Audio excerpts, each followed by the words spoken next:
Today, a large portion of the hacking is either nation-state driven or at least allowed by the nation-state.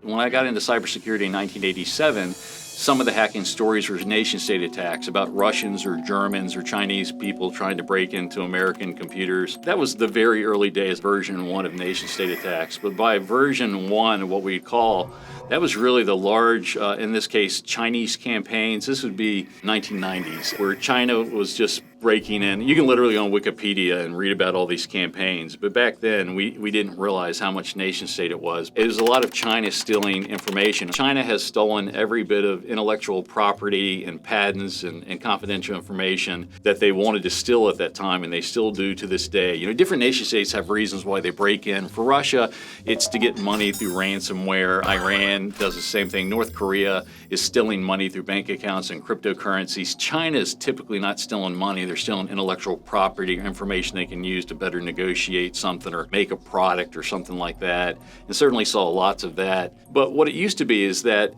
these nation states would break into other nation state interests. They would break into other government things, political people, subcontractors. I mean, that was really it for everything to Generation 2. Now we're kind of at nation state Generation 2, which we've been here for about 5 years.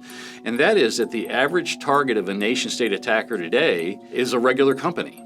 Again, they're trying to steal intellectual information to be more competitive in the world. I was at one company where they stole project plans for a jet fighter that the Americans were developing, and China came out with it first, and boy, lo and behold, it just happened to look like the American jet that was planned.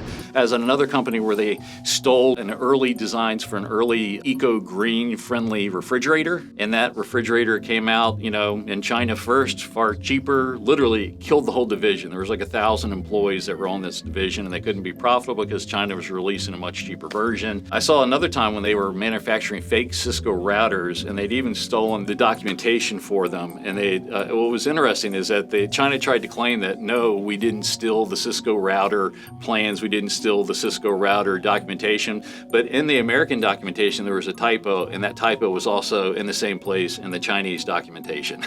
Like it's hard to say you didn't steal it when you're just accidentally recreating our typos. So nation-state attacks are a really big deal. Let me say, I'm not naive enough to think that my country, the United States, is not also offensively hacking people. We've got 15,000 hackers.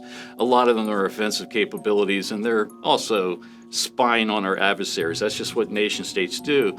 But the big difference is that I don't think the United States hackers are breaking in and encrypting a hard drive and saying, pay us $22 million, we're not going to unlock, your information. We're not stealing plans to help our businesses be more competitive. I think what ours does is some legitimate, nation state interest in the traditional sense, or trying to cause problems with a nuclear program or something like that, which has happened in the past. But again, we're not trying to steal money out of the bank account of a Chinese company or a Russian company. We're not planning ransomware hoping to profit from it. So nation state has definitely changed because today a large portion of the hacking is either nation state driven or at least allowed by the nation state. The Russian government's getting a cut of the ransomware, but they also think that if we're busy dealing with ransomware and trying to recover from it, well, that's good. That keeps us kind of distracted, and that's all right for them.